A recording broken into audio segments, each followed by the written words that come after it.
ਦਰਸ਼ਕੋ break ਤੋਂ ਬਾਅਦ ਤੁਹਾਡਾ ਸਭ ਦਾ ਨਿੱਘਾ ਸਵਾਗਤ ਹੈ। ਅਗਲੇ ਸ਼ੋਅ ਤੋਂ ਪਹਿਲਾਂ ਅਸੀਂ ਆਪਣੇ ਦਰਸ਼ਕਾਂ ਨੂੰ ਦੱਸ ਦਈਏ, ਜਿਸ ਤਰ੍ਹਾਂ ਕਿ ਜੋ ਸਾਡੇ ਪ੍ਰੋਗਰਾਮ ਨੇ ਉਹਨਾਂ ਦਾ ਅਸੀਂ ਟਾਈਮ ਤੁਹਾਨੂੰ ਦੱਸਣਾ ਚਾਹੁੰਦੇ ਹਾਂ। ਸਾਡੇ ਪ੍ਰੋਗਰਾਮ ਦਾ ਸਮਾਂ ਹੈ 7:30 ਤੋਂ ਲੈ ਕੇ 9 ਵਜੇ ਤੱਕ, ਔਰ ਜੋ ਪੰਜਾਬੀ ਖਬਰਾਂ ਦਾ ਸਮਾਂ ਹੈ ਉਹ 9 ਵਜੇ ਤੋਂ ਲੈ ਕੇ 9:30 ਵਜੇ ਤੱਕ। ਜੋ ਸਪੈਸ਼ਲ ਇੰਟਰਵਿਊਜ਼ ਹੁੰਦੀਆਂ ਨੇ ਉਸ ਦਾ ਸਮਾਂ ਹੈ 9:30 ਵਜੇ ਲੈ ਕੇ 10 ਵਜੇ ਤੱਕ। ਤੁਸੀਂ ਇਹ ਤਿੰਨੋਂ ਪ੍ਰੋਗਰਾਮ ਫੇਸਬੁੱਕ ਤੇ ਲਾਈਵ ਦੇਖ ਸਕਦੇ ਹੋ और YouTube ਦੇ ਚੈਨਲ ਤੇ ਜਾ ਕੇ TV84 ਦੇ ਚੈਨਲ ਤੇ ਵੀ ਤੁਸੀਂ ਇਹ ਤਿੰਨੋਂ ਪ੍ਰੋਗਰਾਮ ਲਾਈਵ ਦੇਖ ਸਕਦੇ ਹੋ। ਅਸੀਂ ਇੱਕ ਅਨਾਉਂਸਮੈਂਟ ਕਰਨੀ ਚਾਹੁੰਦੇ ਹਾਂ ਕਿ ਅੱਜ 9:30 ਵਜੇ ਤੋਂ ਲੈ ਕੇ 10 ਵਜੇ ਤੱਕ ਪੈਨਲ ਡਿਸਕਸ਼ਨ ਹੋਏਗੀ। 10:30 ਵਜੇ ਤੱਕ ਹੋਏਗੀ, ਜਿਸ ਵਿੱਚ ਸਲੀਮ ਮਲਿਕ ਜੀ ਜਿਹੜੇ ਕਿ ਬਹੁਤ ਵੱਡੇ ਜਰਨਲਿਸਟ ਨੇ ਔਰ ਪਾਕਿਸਤਾਨ ਅਮਰੀਕਨ ਥਿੰਕ ਟੈਂਕ ਦੇ ਆਗੂ ਵੀ ਨੇ, ਔਰ ਨਾਲ ਖਾਲਿਸਤਾਨ ਅਫੇਅਰ ਸੈਂਟਰ ਦੇ ਸੰਚਾਲਕ ਡਾਕਟਰ ਅਮਰਜੀਤ ਸਿੰਘ ਜੀ ਵੀ ਇਸ ਵਿੱਚ ਆਪਣਾ ਹਿੱਸਾ ਪਾਣਗੇ ਔਰ ਇਸ ਨੂੰ ਇੰਟਰਵਿਊ ਕਰਨਗੇ ਅਮਰਵੀਰ ਸਿੰਘ ਜੀ। ਸੋ ਤੁਸੀਂ ਟਿਊਨਰ ਰਹਿਣਾ ਔਰ ਤੁਸੀਂ ਇਸ ਪ੍ਰੋਗਰਾਮ ਨੂੰ ਜ਼ਰੂਰ ਦੇਖਣਾ। ਜੀ ਡਾਕਟਰ ਸਾਹਿਬ, ਅਗਲੇ ਇਸ਼ੂ ਬਾਰੇ ਤੁਹਾਡੇ ਵਿਚਾਰ ਜਾਣਨੇ ਚਾਹਾਂਗੇ। ਜੀ ਡਾਕਟਰ ਸਾਹਿਬ ਕੀ ਕਹਿਣਾ ਚਾਹੋਗੇ? ਦੇਖੋ, ਹੁਣ ਤੱਕ ਅਸੀਂ ਜਿਹੜਾ ਭਾਰਤ ਪਾਕਿਸਤਾਨ ਦੇ ਵਿਚਾਲੇ ਇੱਕ ਤਣਾਅ ਜਾਂ ਇੱਕ ਕਨਫਲਿਕਟ ਵਾਲੀ ਸਿਚੁਏਸ਼ਨ ਬਣੀ, ਜਿਹੜੀ ਕਿ ਹੁਣ ਪਿਛਲੇ 24 ਘੰਟੇ ਦੇ ਵਿੱਚ ਰਿਲੇਟਿਵਲੀ ਲੱਗਦਾ ਹੈ ਕਿ ਥੋੜੀ ਡਾਈ ਡਾਊਨ ਹੋਈ ਹੈ ਜੀ। ਉਹਦੇ ਚ ਪ੍ਰੈਜ਼ੀਡੈਂਟ ਟਰੰਪ ਦਾ ਬਿਆਨ ਵੀ ਆਇਆ ਹੈ ਕਿ ਇਹ ਰਿਜ਼ੋਲਵ ਹੋਣ ਵੱਲ ਜਾ ਰਿਹਾ ਹੈ, ਘਟ ਜਾਏਗਾ। ਦੂਸਰੇ ਥਾਵਾਂ ਤੋਂ ਵੀ ਗੱਲਬਾਤ ਹੋ ਰਹੀ ਹੈ ਜੀ।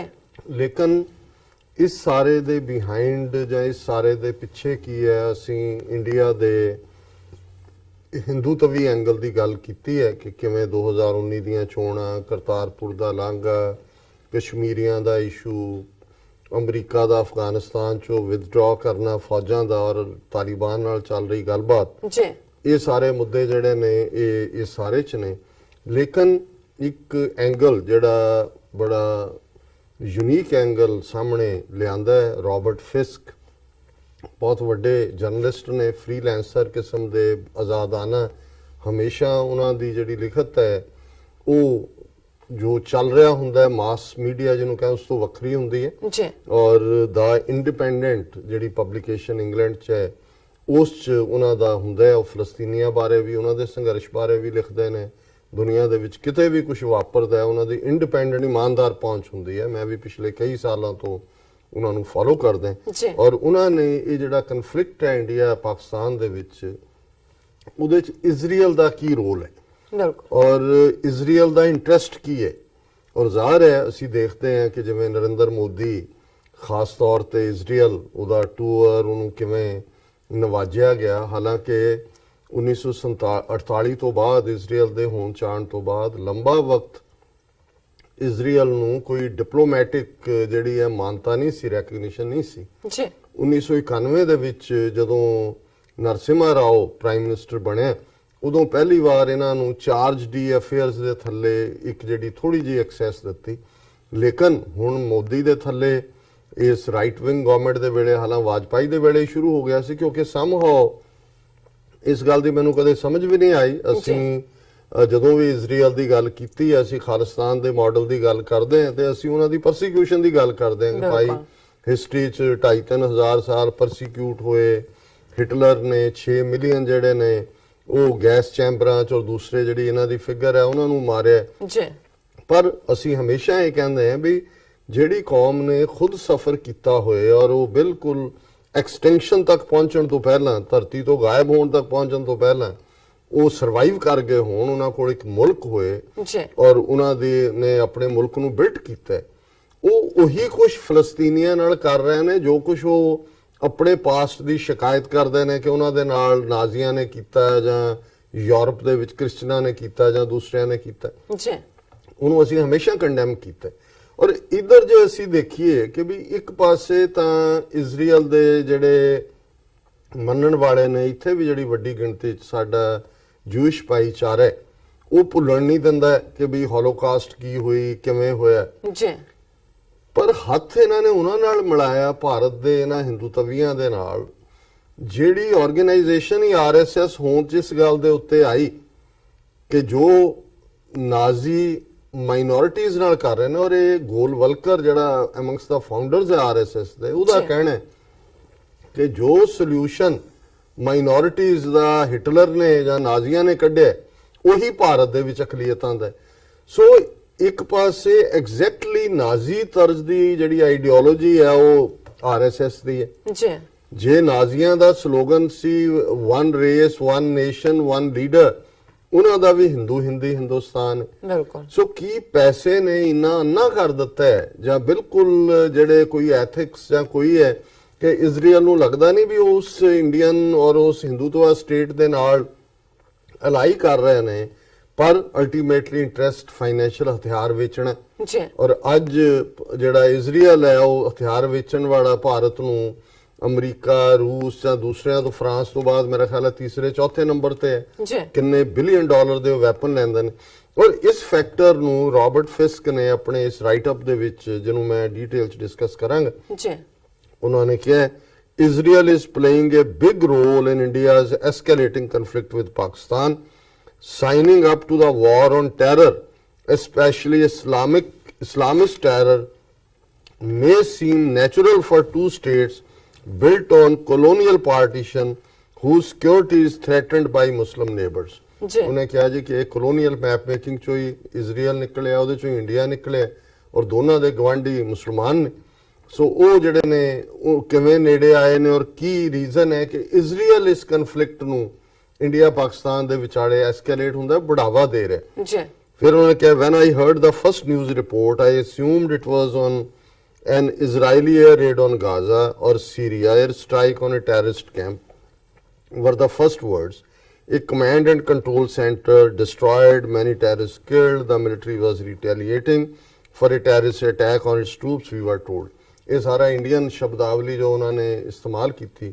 ਉਹਨਾਂ ਨੇ ਕਿਹਾ ਜਦੋਂ ਪਹਿਲਾਂ ਮੈਂ ਸੁਣਿਆ ਮੈਂ ਕਿਹਾ ਵੀ ਇਜ਼ਰਾਈਲ ਨੇ ਇਹ ਕੀਤਾ ਹੋਣਾ ਕਿਉਂਕਿ ਇਹ ਸਾਰੀ ਲੈਂਗੁਏਜ ਉਹੀ ਇਸਤੇਮਾਲ ਕਰਦਾ। An Islamist jihadi base had been eliminated. Then I heard name Balakot and realized that it was neither in Gaza nor in Syria, not even in Lebanon, but in Pakistan. Strange thing that how could anyone mix up Israel and India? ਉਹਨੇ ਕਿਹਾ ਜਦੋਂ ਮੈਂ ਬਾਲਾਕੋਟ ਸੁਣਿਆ ਫਿਰ ਮੈਨੂੰ ਇਹ ਲੱਗਿਆ ਕਿ ਵੀ ਇਹ ਕੋਈ ਗਾਜ਼ਾ ਜਾਂ ਸੀਰੀਆ ਜਾਂ ਕਿਸੇ ਹੋਰ ਥਾਂ ਤੇ ਲਬਨਾਨ ਚ ਨਹੀਂ ਹੋਇਆ, ਇਹ ਪਾਕਿਸਤਾਨ ਚ ਹੋਇਆ। ਪਰ ਉਹਨੇ ਕਿਹਾ ਜੀ ਇਹਨਾਂ ਦੋਨਾਂ ਦਾ ਕਿਵੇਂ ਇਹ ਜੁੜ ਗਿਆ ਕੰਮ। ਜੀ। Well, don't let the idea fade away. 2,500 miles separate, the Israeli Ministry of Defense in Tel Aviv from the Indian Ministry of Defense in New Delhi, but there is a reason why the usual cliche-stricken agency dispatches sound so similar.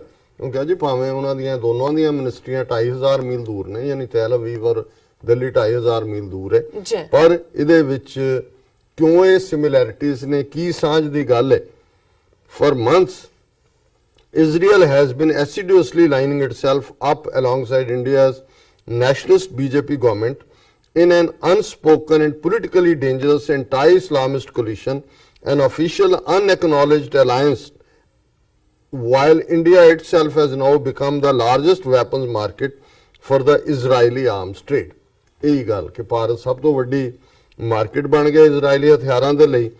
ਔਰ BJP ਦੇ ਨਾਲ alliance Israel ਦੀ ਇਸ ਲਈ ਵੀ ਰਹੀ ਕਿ ਵੀ ਉਹ ਐਂਟਾਈ Islamic, ਉਹ ਵੀ ਐਂਟਾਈ Islamic ਹੈ, ਇਹ ਵੀ ਇਹਨਾਂ ਦਾ ਏਜੰਡਾ ਸੂਟ ਕਰਦਾ ਹੈ। ਬਾਕੀ ਭਾਰਤ ਜਿਹੜਾ ਵੱਡੀ ਮੰਡੀ ਹੈ ਇਜ਼ਰਾਈਲੀ ਹਥਿਆਰ ਖਰੀਦਣ ਦੇ ਲਈ।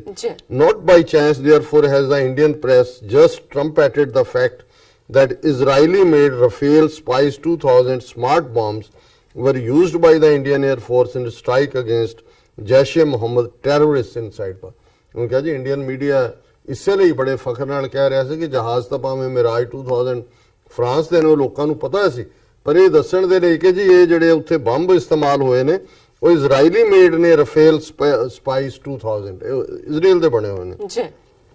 Like many Israeli boasts of hitting similar targets, the Indian adventure into Pakistan might owe more to the imagination than military success. The 300-400 terrorists supposedly eliminated by the Israeli manufactured and Israeli supplied GPS guided bombs may turn out to be little more than rocks and trees. ਇਹ ਰਿਡੀਕਿਊਲ ਕੀਤਾ ਉਹਨੇ ਕਿਹਾ ਜਿਵੇਂ Israel ਵੀ ਦਾਅਵਾ ਕਰਦਾ ਕਿ India ਨੇ ਕੀਤਾ ਕਿ ਜੀ 300 ਮਾਰਤਾ, ਕਹਿੰਦੇ ਵੈਸੇ ਉਹਨਾਂ ਨੇ ਕੁਝ ਪੱਥਰ ਤੇ ਦਰਖਤ ਜਿਹੜੇ ਨੇ ਉਹੀ ਮਾਰੇ ਨੇ ਔਰ ਇਹ ਦਾਅਵੇ ਵੀ ਉਸੇ ਤਰ੍ਹਾਂ ਦੇ ਨੇ ਜੋ ਜੇ ਇਜ਼ਰਾਈਲ ਦੇ ਦਾਅਵੇ ਹੁੰਦੇ ਨੇ। But there was nothing unreal about the savage ambush of Indian troops in Kashmir on 14 February, which the Jaish-e-Mohammed claimed and which left 40 Indian soldiers dead, nor the shooting down of at least one Indian jet this week. ਉਹਨਾਂ ਨੇ ਕਿਹਾ ਜੀ ਪਰ ਦੋ ਗੱਲਾਂ ਸ਼ੋਰ ਨੇ, ਉਹ ਤਾਂ ਪੱਥਰ ਤੇ ਦਰਖਤੀ ਸ਼ਹੀਦ ਹੋਏ ਨੇ ਜੀ ਕਿ ਵੀ ਪੁਲਵਾਮਾ ਚ 40 ਇਹਨਾਂ ਦੇ ਮਾਰੇ ਗਏ, ਅਟੈਕ ਹੋਇਆ ਔਰ ਪਾਕਿਸਤਾਨ ਨੇ ਇੱਕ ਜਹਾਜ਼ ਸੁੱਟ ਲਿਆ ਉਹਨਾਂ ਦਾ। ਇਹ ਅਸਲੀ ਖਬਰ ਹੈ, ਇਹ ਅਸਲੀ ਖਬਰ ਹੈ। India was Israel's largest arms client in 2017, paying 530 million pounds for Israeli air defense, radar systems and ammunition, including air-to-ground missiles, most of them tested during Israel's military offensive against Palestinians and targets in Syria. ਉਹਨੇ ਬੜਾ Robert Fisk ਦਾ ਬੜਾ unique style ਹੈ writing ਦਾ। ਇਹ ਜਿਹੜੇ ਫਲਸਤੀਨੀ ਜਾਂ ਇੱਕੋ ਲਿਖ ਦੇ ਵਿੱਚ ਦੋਨਾਂ ਦੇ ਕਿ ਕਿਵੇਂ ਉਹ ਸਫਰ ਕਰ ਰਹੇ ਨੇ, ਨਹੀਂ ਤਾਂ ਕੋਈ ਵੈਪਨ ਬਣਦਾ ਤੇ ਉਹਦੀ ਟੈਸਟਿੰਗ ਜ਼ਰੂਰੀ ਹੁੰਦਾ। ਉਹ ਕਹਿੰਦਾ ਜੀ ਇਜ਼ਰਾਈਲ ਨੇ ਤਾਂ ਫਲਸਤੀਨੀਆਂ ਤੇ ਉਹਨਾਂ ਮਾਸੂਮਾਂ ਤੇ ਟੈਸਟ ਕੀਤੇ ਹੋਏ ਨੇ ਔਰ ਇੰਡੀਆ 530 ਮਿਲੀਅਨ ਪਾਉਂਡ, ਸੋ ਇਹ ਬਿਲੀਅਨਸ ਚਲਾ ਜਾਂਦਾ ਕਿਉਂਕਿ ਪਾਉਂਡ ਹੈਵੀਅਰ ਹੈ ਡਾਲਰ ਤੋਂ, ਉਹ ਉਹਨਾਂ ਨੇ 에ਅਰ ਡਿਫੈਂਸ ਰਡਾਰ ਸਿਸਟਮ ਉਹਨਾਂ ਤੋਂ ਖਰੀਦਿਆ ਹੋਇਆ। Israeli itself is trying to explain away its continued sales of tanks, weapons and boats to the Myanmar military dictatorship, while Western nations impose sanctions on the government, which has attempted to destroy its minority and largely Muslim Rohingya people.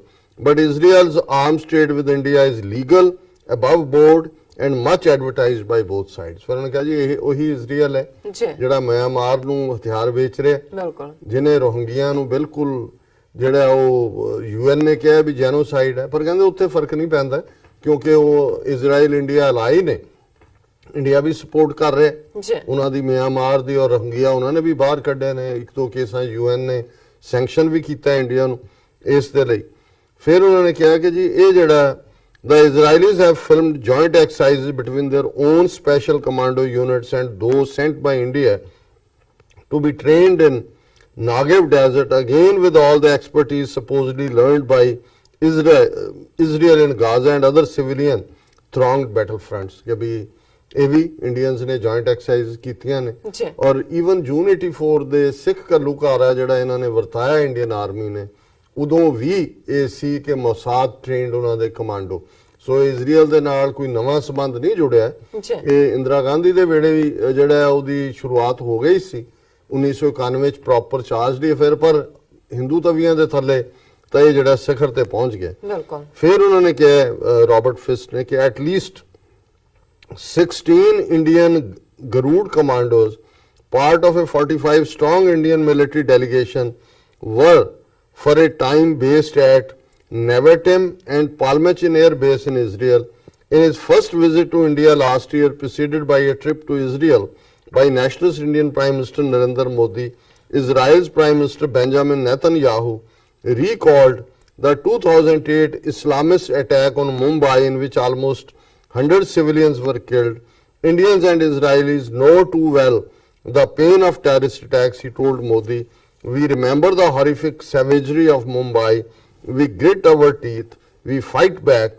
We never give in. This was also BJP. ਹੁਣ ਇਹ Netanyahu ਜਿਹਨੂੰ ਬੀਬੀ ਕਹਿੰਦੇ ਨੇ, ਇਸ level ਦਾ corrupt ਬੰਦਾ, ਜਿਵੇਂ ਮੋਦੀ ਨੇ ਆਪਣੇ ਯਾਰ ਜਾ ਕੇ ਸਾਰਾ ਦੇਸ਼ ਲੁੱਟਿਆ। ਔਰ ਜਦੋਂ ਅੱਜ ਅਸੀਂ ਇਹ ਆਰਟੀਕਲ ਵੀ ਪੜ੍ਹ ਰਹੇ ਹਾਂ, CNN ਦੀ ਖਬਰ ਹੈ, Israel's Benjamin Netanyahu to be indicted on corruption charges pending hearing.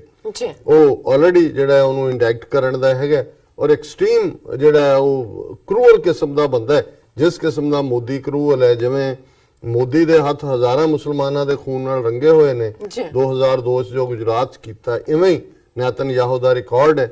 ਤੇ ਫਿਰ ਇਹੀ ਹੈ ਕਿ ਭਾਈ ਇਹ ਜਿਹੜਾ ਚੋਰ ਦੇ ਲਈ ਚੋਰ ਦੋਸਤ ਹੁੰਦਾ ਹੈ, ਮਰਡਰ ਦਾ ਯਾਰ ਮਰਡਰ, ਔਰ ਇਹ ਸਬੰਧ ਇਸ ਲੈਵਲ ਤੱਕ ਪਹੁੰਚੇ ਨੇ ਕਿ ਵੀ ਈਵਨ ਨੇਤਨਯਾਹੂ ਨੇ ਜਿਹੜਾ ਲਿੰਕ ਵੀ ਜੋੜਦੇ ਆ ਅਦਰ ਕਿ ਜੀ ਦੇਖੋ ਜਿਹੜਾ ਮੁੰਬਈ ਅਟੈਕ ਹੋਇਆ ਸੀ, ਸਾਡੇ ਵੀ ਯੂਦੀ ਮਾਰੇ ਗਏ, ਅਸੀਂ ਵੀ ਸਮਝਦੇ ਹਾਂ ਟੈਰਰਿਜ਼ਮ ਕੀ ਹੁੰਦਾ ਹੈ।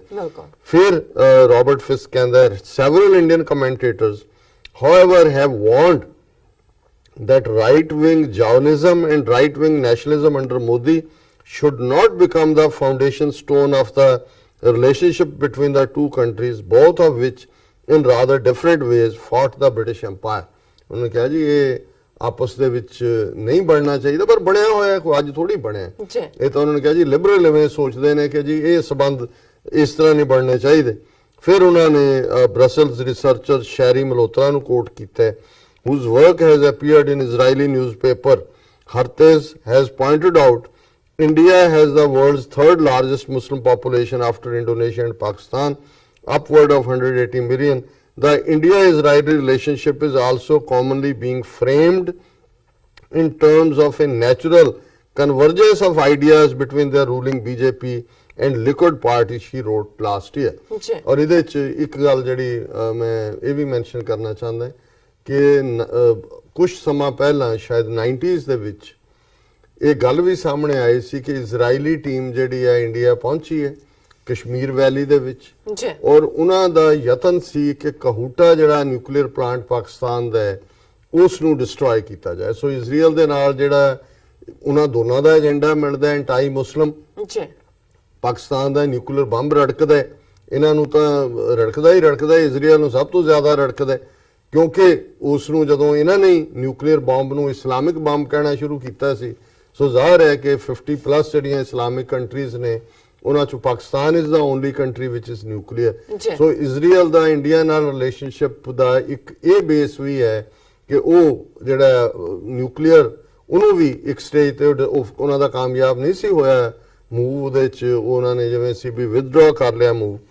ਫਿਰ ਉਹਨਾਂ ਨੇ ਕਿਹਾ ਜੀ Hindu nationalist had constructed a narrative of Hindus as historical victims at the hands of Muslims, an attractive idea to those Hindus who recall partition and the continuing turbulent relationship with Pakistan. ਜਿਵੇਂ ਯਹੂਦੀਆਂ ਨੇ ਆਪਣਾ persecution ਦਾ ਇੱਕ narrative ਹੈ, ਉਹਨਾਂ ਦਾ 3000 ਸਾਲ ਦਾ, ਹਿੰਦੂ ਵੀ 1000 ਸਾਲ ਮੁਸਲਮਾਨਾਂ ਦੇ ਹੱਥਾਂ 'ਚ ਜਿਹੜਾ ਉਹ ਸਫਰ ਕਰਨ ਦੀ ਗੱਲ ਕਹਿ ਕੇ ਇਕੁਅਲ ਦੋਵੇਂ ਵਿਕਟਮ ਬਣੇ ਹੋਏ ਨੇ।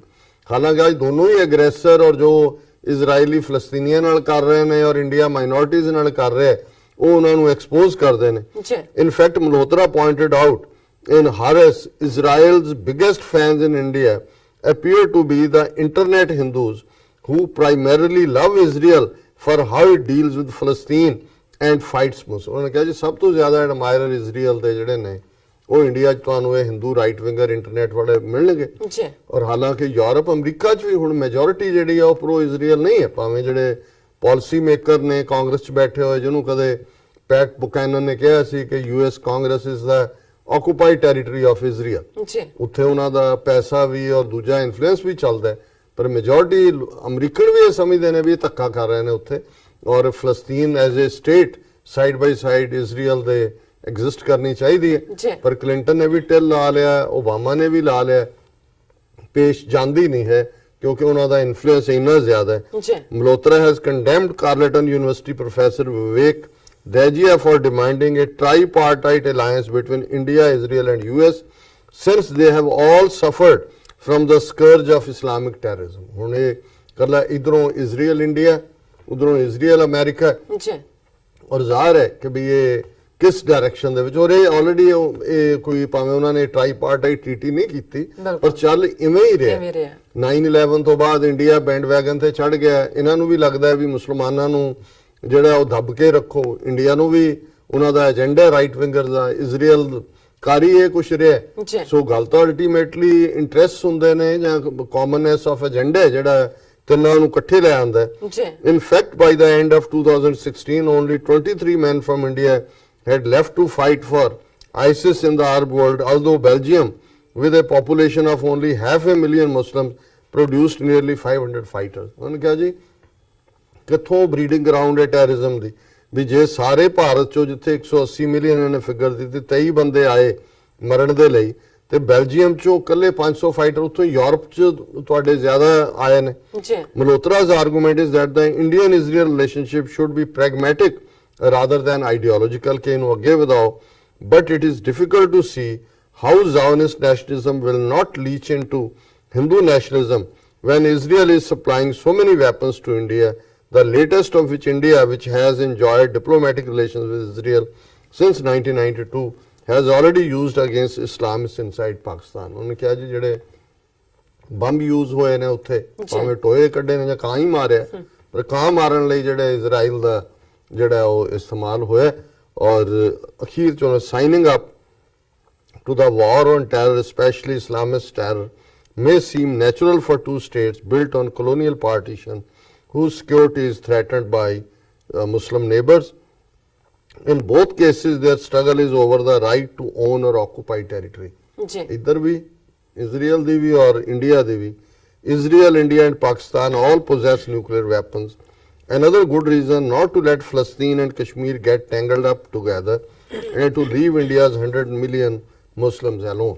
ਜੀ ਇਹ ਉਹਨਾਂ ਨੇ ਆਪਣਾ ਵਿਊ ਦਿੱਤਾ ਹੈ। ਸੋ ਮੈਂ ਸਮਝਦਾ ਕਿ ਇਹ ਰਾਬਰਟ ਫਿਸਕ ਨੇ ਥਰਡ ਫੈਕਟਰ ਸਾਹਮਣੇ ਲਿਆਂਦਾ ਹੈ, ਜਿਹਨੂੰ ਮੈਂ ਨਹੀਂ ਸਮਝਦਾ ਵੀ ਅਜੇ ਤੱਕ ਕਿਸੇ ਨੇ ਵੀ ਜਦੋਂ ਦਾ ਇਹ ਕਨਫਲਿਕਟ ਚੱਲ ਰਿਹਾ ਇਸ ਨੂੰ ਹਾਈਲਾਈਟ ਕੀਤਾ। ਜੀ ਰਾਸ਼ਾ ਤੁਹਾਡਾ ਬਹੁਤ ਬਹੁਤ ਸ਼ੁਕਰੀਆ। ਇੱਥੇ ਲੈਣੇ ਬ੍ਰੇਕ ਵੇਖ ਤੋਂ ਪਹਿਲਾਂ ਅਸੀਂ ਆਪਣੇ ਦਰਸ਼ਕਾਂ ਤੇ ਸਰੋਤਿਆਂ ਨੂੰ ਫਿਰ ਦੁਬਾਰਾ ਅਪੀਲ ਤੇ ਬੇਨਤੀ ਕਰਦੀ ਹਾਂ ਵਿਊਅਰਸ, ਜਿਸ ਤਰ੍ਹਾਂ ਕਿ ਤੁਸੀਂ ਜਾਣਦੇ ਹੋ ਕਿ ਟੀਵੀ 84 ਮਨੁੱਖੀ ਹੱਕਾਂ ਦਾ ਪਹਿਰੇਦਾਰ ਹੈ। ਟੀਵੀ 84 ਸਿੱਖਾਂ, ਕਸ਼ਮੀਰੀਆਂ ਤੇ ਭਾਰਤੀਆਂ ਨੌਰਥ ਈਸਟ ਸਟੇਟਾਂ ਦੇ ਲੋਕਾਂ ਦੇ ਸਵੈ ਨਿਰਣੇ ਦੇ ਹੱਕਾਂ ਦਾ ਹਾਮੀ ਹੈ।